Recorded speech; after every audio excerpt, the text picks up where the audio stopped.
ശരി അനാവശ്യ ശ്രീനിവാസൻ, ചെലവുകൾ ഉമേഷാണ് പോലെ കോഴിക്കോട്. ശ്രീ ഉമേഷ്, താങ്കൾക്ക് കേരള സർക്കാരിന് ഹൈക്കോടതിയിൽ നിന്ന് കിട്ടിയ തിരിച്ചടിയാണോ സുപ്രീം കോടതിയിൽ നിന്ന് കിട്ടിയ അനുകൂലമായ വിധിയാണോ, ഏതാണ് ചർച്ച ചെയ്യാൻ താല്പര്യം? അല്ല, ചർച്ച ചെയ്യാൻ താല്പര്യം എന്ന് പറഞ്ഞു കഴിഞ്ഞാല് ഹൈക്കോടതിയുടെ വിധിയാണ്. എന്നാ പിന്നെ അതിനെ കുറിച്ച് പറഞ്ഞോളൂ. അല്ല, ഹൈക്കോടതി വിധി പറഞ്ഞതുപോലെ നവകേരള സർവേ എന്ന് പറഞ്ഞു കഴിഞ്ഞാൽ ഇതൊരു പാർട്ടി ജനങ്ങളുടെ കാശ് എടുത്തുകൊണ്ട് പാർട്ടി സെക്രട്ടറി പറയാണ് പാർട്ടിക്കാരായിരിക്കുന്ന ഡിവൈഎഫ്ഐ, SFI, അതായത് അവരുടെ അനുകൂല സംഘടനയായ പോഷക സംഘടനയായിരിക്കുന്ന എല്ലാ സംഘടനയിൽപ്പെട്ട ആൾക്കാരോട് അതും പാർട്ടിക്ക് സംഘടന നടത്തുന്ന സർവേക്ക് പോകുന്നവർക്ക് ഈ ഫണ്ട് എടുത്ത് യൂസ് ചെയ്യാണ്. അതായത് ജനങ്ങളുടെ പൈസ എടുത്തിട്ട് കൊണ്ടാണ് ഇവർ ഈ സർവേ നടത്തുന്നത്. ഈ സർവേ നടത്തേണ്ട ആവശ്യകതയുണ്ടോ? ഇവിടെ ജനങ്ങൾക്ക് അറിയില്ലേ ഇവിടെ എന്തൊക്കെ സർക്കാർ നല്ല കാര്യങ്ങൾ ചെയ്തിരിക്കുന്നു എന്ന് ജനങ്ങൾക്കറിയാലോ. ഇത് സുപ്രീം കോടതി വിധിയെ ഇപ്പൊ മുൻപ് സംസാരിച്ച അദ്ദേഹം പറഞ്ഞ പോലെ മാനിക്കാതല്ലാതെ വേറൊന്നും നിർവാഹമില്ലാത്തതുകൊണ്ട് പറയുക. പക്ഷെ ഇത് ഒരു നല്ല രീതിയല്ല. എന്ത് തന്നെ ജനങ്ങളുടെ കാശെടുത്തുകൊണ്ട് പാർട്ടി സുപ്രീം കോടതി അങ്ങനെയല്ല പറഞ്ഞിരിക്കുന്നത് ശ്രീ ഉമേഷ്. എന്നാലും പരമോന്നത കോടതി പറയുമ്പോൾ എല്ലാം നമുക്ക് ഇഷ്ടപ്പെടണമെന്നില്ല, എല്ലാം നമ്മുടെ ബോധ്യത്തിൽ ശരിയാവണമെന്നുമില്ല. നമുക്ക് ഒരിക്കലും ഇഷ്ടപ്പെടാത്തതും നമ്മുടെ ബോധ്യത്തെ ഒരിക്കലും യോജിക്കാത്തതുമായ വിധികളൊക്കെ വന്നിട്ടുണ്ട്. പക്ഷേ വിധി വന്നാൽ ആ വിധി രാജ്യത്തിന്റെ നിയമമാണ്, അത് അനുസരിക്കുക എന്നുള്ളതാണ് നമ്മളെ സംബന്ധിച്ച്. വിധിയെ വിമർശിക്കുന്നതിന് യാതൊരുവിധ തെറ്റുമില്ല, വിധിയെ വിമർശിക്കാം. ശ്രീ ശിവദാസനാണ് ബാലരാമപുരത്ത്. ശ്രീ ശിവദാസൻ, താങ്കൾക്ക് എന്താണ് ഈ വിഷയത്തിൽ പറയാനുള്ളത്? നമസ്കാരം. ബഹുമാനപ്പെട്ട സുപ്രീം കോടതി വിധി പറഞ്ഞതിൽ നമുക്കൊന്നും പറയാൻ പറ്റൂല. കാരണം ഒരു ഇന്ത്യൻ പൗരനിലയ്ക്ക് ഞാൻ ഒരു കാര്യം പറയാം. സുപ്രീം കോടതി നമ്മുടെക്കാളും ബുദ്ധിയുള്ളവരാണ്, അതെല്ലാം ബുദ്ധിയുള്ളവരാണ്. ഇന്ത്യൻ ഭരണഘടന അനുസരിച്ച് അവസാന വിധി പറയുന്നത് സുപ്രീം കോടതിയാണ്. അതും കഴിഞ്ഞിട്ട് രാഷ്ട്രപതി കൂടി പറയാറുണ്ട്. അത് ഇപ്പോൾ തൂക്കൊള്ളുന്ന വിഷയങ്ങളിൽ. പക്ഷെ ഈ വിഷയത്തിൽ സുപ്രീം പറഞ്ഞത് നല്ലൊരു ഗവൺമെന്റ് പൈസ പിരിച്ച് ജനങ്ങൾക്ക് എല്ലാ സഹായം ചെയ്യുന്നു, ആ സഹായം ചെയ്യുന്ന കൂടി കുറ്റം പൈസ ഉണ്ടെങ്കിൽ ജനങ്ങൾ അറിയിക്കട്ടെ എന്നുള്ളതാണ്. അപ്പൊ ജനങ്ങൾക്ക് എത്താണ്ടടുത്ത് എത്തിയിട്ടില്ല എന്നുള്ള ബോധ്യം ഈ ഗവൺമെന്റ് വന്നതുകൊണ്ടാണ് വീണ്ടും ഈ ഗവൺമെന്റ് അങ്ങനെ പോയിരിക്കുന്നത്. സുപ്രീം കോടതി പറഞ്ഞതും അതിന് കുഴപ്പമില്ല, ചെലവാക്കട്ടെ എന്ന്. അത് തെറ്റോ ശരിയെന്ന് ഇന്ത്യയുടെ ജനാധിപത്യത്തിന്റെ ഏറ്റവും വലിയുള്ള ബാലറ്റ് പേപ്പർ വിധി എഴുതിക്കൊള്ളും. രണ്ടാമത്തെ വിഷയം, കേരള ഹൈക്കോടതി പറഞ്ഞ കാര്യം എന്താണ്? ഇവര് ഏതും എന്തിനും മുമ്പൊക്കെ ആൾക്കാർ ആധാർ വാങ്ങിച്ച് ഒരു പോര് നടത്തുന്നു. വാറ്റ് ഓഫീസുകളിലും ഓരോ ഗ്രന്ഥശാലകളിലും ആധാർ റേഷൻ കാർഡ് വാങ്ങിച്ച് ഒരു കള്ളങ്ങൾ പറഞ്ഞൊരു ഒരു പൂരിപ്പ് ഫോം ഫില്ലിപ്പ് ഉണ്ടായിരുന്നു. നിങ്ങൾക്ക് അത് കിട്ടും ഇത് കിട്ടുമെന്ന്. അതൊന്നും ഇവിടെ നടക്കില്ല. അവർ ഏത് കാണിച്ചാലും എന്ത് കാണിച്ചാലും ജനങ്ങൾക്കറിയാം, ഭരണാധികാരിക്കറിയാം, എല്ലാ ജനങ്ങൾക്കറിയാം, ജനങ്ങൾക്ക് വോട്ട് ചെയ്യുന്ന ജനങ്ങൾക്കറിയാം. എനിക്കും ഗ്രൻ ബാബുവിനും എല്ലാവർക്കും, നമ്മുടെ മനുഷ്യന്മാരല്ല, എല്ലാവർക്കും അറിയാം. പക്ഷെ ഇത്രയും ഏതൊക്കെ ചെയ്തിരുന്നാലും നല്ലൊരു വിധി എടുത്തായിരിക്കും ഗ്രൻ ബാബു ഈ ഇത്രയും 56 ഇലക്ഷന് ശേഷം ഇത്രയും നല്ല രീതിയിൽ ജനങ്ങൾ ബുദ്ധിയോടുകൂടി വോട്ട് ചെയ്യുന്ന ഇലക്ഷൻ ആയിരിക്കും എന്റെ പൊന്നനിയ ഇപ്പൊ നടക്കാൻ പോകുന്നത്. ജനങ്ങളെ അടിയാണ്. എന്തായാലും ജനങ്ങൾ തീരുമാനിക്കണം. ആത്യന്തികമായി ജനാധിപത്യത്തിൽ വിധികർത്താക്കൾ ജനങ്ങൾ തന്നെയാണ്. അവരുടെ വിധിയാണ് നടപ്പാവുക. ജനത്തിന് എപ്പോഴും അവകാശപ്പെട്ടു ഉണ്ട് വിധി കൽപ്പിക്കാൻ. ജനം അവരുടെ ബോധ്യത്തിനനുസരിച്ച് വിധി കൽപ്പിക്കും. അതിനെ ഒരിക്കൽ തെറ്റിയാലോ അല്ലെങ്കിൽ വീണ്ടും തിരുത്താനും ഒക്കെ ഏത് തെരഞ്ഞെടുപ്പുകളിലായാലും എല്ലാവർക്കും അവകാശമുണ്ട്. അതവർ വിനിയോഗിക്കട്ടെ. ശ്രീ പ്രമോദാണ് മലപ്പുറത്ത് നിന്ന്. ശ്രീ പ്രമോദ്, മലപ്പുറം. പ്രമോദ് ഏതിനാണ്, ഈ ഹൈക്കോടതിയിലാണോ സുപ്രീം കോടതിയിലാണോ, ഏതിലാണ് ചർച്ച ചെയ്യാൻ താല്പര്യം?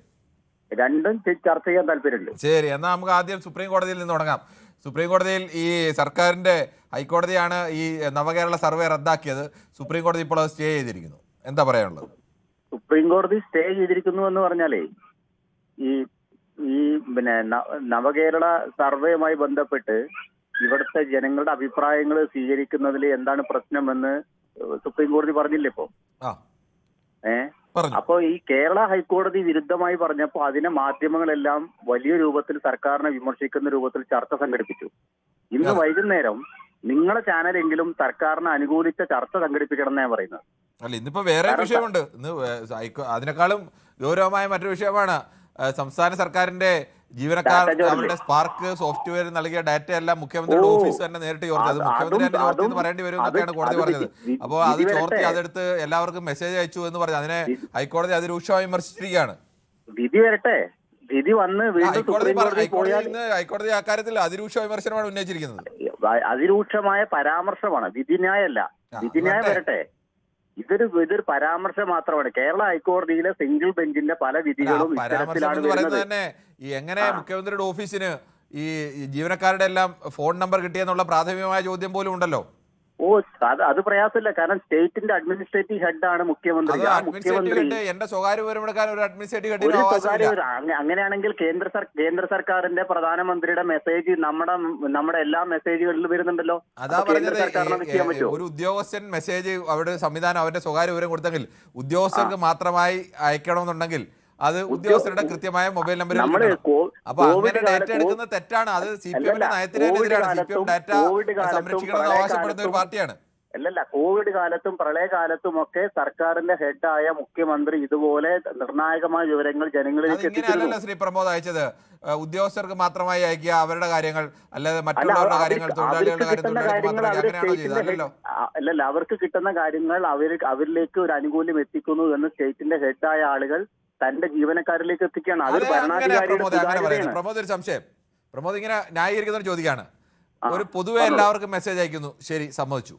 പക്ഷേ കൃത്യമായി സർക്കാർ ഉദ്യോഗസ്ഥർക്ക് തന്നെ ഈ മെസ്സേജ് എത്തുന്നു. എങ്ങനെയാണ് സർക്കാർ ഉദ്യോഗസ്ഥരുടെ മാത്രമായി മൊബൈൽ നമ്പറുകൾ കിട്ടുക? അല്ല, അത് പിന്നെ സ്പാർക്കിൽ ലഭ്യമാണല്ലോ. സ്പാർക്കിൽ നിന്ന് അത് എടുക്കുന്നത് തെറ്റാണ് നിയമപരമായി. അതാണ് പറഞ്ഞത്. സ്പാർക്കിൽ എടുക്കുന്ന സാധനം മുഖ്യമന്ത്രിയുടെ ഓഫീസിൽ എടുക്കാനുള്ള സാധനമല്ല സ്പാർക്കില. ഞാൻ എന്റെ ഒരു സ്വകാര്യ വിവരം കൈമാറുന്നുണ്ടെങ്കിൽ ആ വിവരം മറ്റാർക്കും കൈമാറാൻ പറ്റില്ല.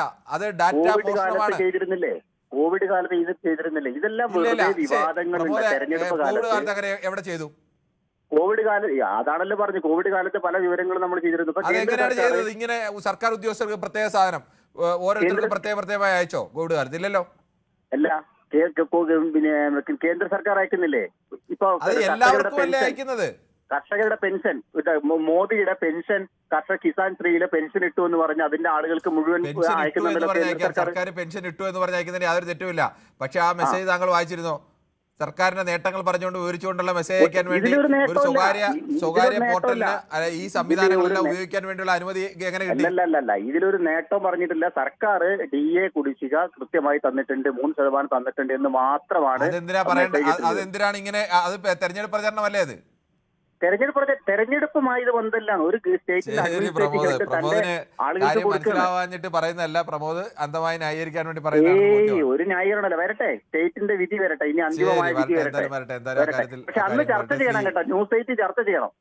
ചർച്ച ചെയ്യാമല്ലോ, ഇന്നും ചർച്ച ചെയ്യല്ലേ? ഞങ്ങൾ തുറന്ന് ചർച്ച ചെയ്യല്ലേ? ചർച്ച ചെയ്യണം പറയാൻ ഞങ്ങൾ ചർച്ച ചെയ്യല്ലേ? അല്ല, ന്യൂസ് 8 സുപ്രീം കോടതിയുടെ വിധി സർക്കാരിന് അനുകൂലമായി വന്നപ്പോ ഇന്ന് ചർച്ച ചെയ്യണം. അല്ല, സുപ്രീം കോടതി സർക്കാരിനെതിരെ ഒരു സിംഗിൾ ബെഞ്ച് വിധി വരുമ്പോൾ നിങ്ങൾ ചർച്ചയാക്കുകയും സർക്കാരിന് അനുകൂലമായി ഒരു ഡിവിഷൻ ബെഞ്ച് വിധി വന്നാൽ പോലും തമസ്കരിക്കുകയും ചെയ്യുന്ന ഒരു മാധ്യമവർഗം കേരളത്തിലുണ്ട്. ചർച്ച ചെയ്യാനുള്ള അവസരമല്ലേ തരുന്നത്? ഓക്കെ, നിങ്ങളെ അഭിനന്ദിക്കുന്നു, ഈ വിഷയത്തിൽ അഭിനന്ദിക്കുന്നു. പക്ഷേ ന്യൂസ് അവർ പോലുള്ള വലിയ ചാനലുകൾ ഡിബേറ്റുകൾ കൊണ്ടുവരണമെന്ന് പറഞ്ഞത്. ഡിബേറ്റിനകത്ത് ഓരോ ദിവസം ഡിബേറ്റ് ഏത് വിഷയമാണ് തീരുമാനിക്കുന്നത് ഇങ്ങനെയല്ലല്ലോ. അതിനകത്ത് ഒരു ദിവസം അത് ചെയ്തുകൊണ്ട് ഇതിന്റെ തന്നെ ചെയ്യണമെന്ന് നിർബന്ധിക്കാൻ നമുക്ക് കഴിയില്ല. അത് ഓരോ ദിവസത്തെയും പ്രധാനപ്പെട്ട വാർത്തകൾ അനുസരിച്ചായിരിക്കും ചെയ്യുന്നത്. സർക്കാരിനെതിരെയാണെങ്കിൽ സിംഗിൾ ബെഞ്ചിന്റെ പരാമർശം പോലും ചർച്ചയാവുകയും അനുകൂലമാണെങ്കിൽ ഡിവിഷൻ ബെഞ്ചിന്റെ വിധി പോലും ചർച്ച ചെയ്യാതിരിക്കുകയും ചെയ്യുന്നുണ്ട്. അതാ അങ്ങനെ ഒന്നും ചെയ്യുന്നില്ല. ഇതെല്ലാം തുറന്ന് ഞങ്ങൾ ഇപ്പൊ ഇത്രയും നേരം പ്രമോദിന് അവസരം തന്ന് പ്രമോദ് പറയാനുള്ള എല്ലാ നാട്ടുകാരെ കേൾപ്പിക്കല്ലേ ആണ്. പിന്നെ നിരന്തരം പരാതി പറഞ്ഞു ലോകത്ത് എന്ത് വന്നാലും മാധ്യമങ്ങളുടെ തലയിലോട്ട് വെച്ച് ഒഴിയുക എന്നുള്ള തന്ത്രം ഉപയോഗിക്കണമെങ്കിൽ ഉപയോഗിക്കുക. അത്രേ ഉള്ളൂ. നമ്മൾ അത് അവസരം തരികയാണ്. എല്ലാ വിഷയങ്ങളും ചർച്ച ചെയ്യുന്നതിൽ പ്രയാസമില്ല. അങ്ങനെ എല്ലാ വിഷയവും ചർച്ച ചെയ്യാൻ പറ്റത്തില്ല പ്രമോദേ. എല്ലാ വിഷയവും നമുക്ക് ഓരോ ദിവസം പ്രാധാന്യം അനുസരിച്ച്, ചില ദിവസം 5-6 വിഷയം പ്രാധാന്യം ഉണ്ടെങ്കിൽ അത് ഓരോ ചാനലും അവർക്ക് ഇഷ്ടമുള്ള ഒരു വിഷയമൊക്കെ എടുക്കും. അല്ലാതെ നിങ്ങൾ ഞങ്ങളുടെ പാർട്ടിയുടെ അനുകൂലമായി നോക്കി എതിർത്ത് നോക്കിയൊന്നും പറഞ്ഞൊന്നുമില്ല. നല്ലൊരു കാര്യം ആര് ചെയ്താലും അതിൽ അംഗീകരിക്കണം എന്ന രൂപത്തിലാണ് പറയുന്നത്. നയമല്ല. അതുകൊണ്ട് നല്ല കാര്യങ്ങൾ അംഗീകരിച്ചുകൊണ്ട് തന്നെയാണല്ലോ നമ്മൾ സംസാരിക്കുന്നത്. ശരി, ശ്രീ ജിൽസൺ ആണ് കോഴിക്കോട് നിന്ന്. ശ്രീ ജിൽസൺ, താങ്കൾ എങ്ങനെയാണ് കാണുന്നത്? കൂടുതൽ വാർത്തകൾക്ക് news 18 Keralam YouTube channel subscribe ചെയ്യുക.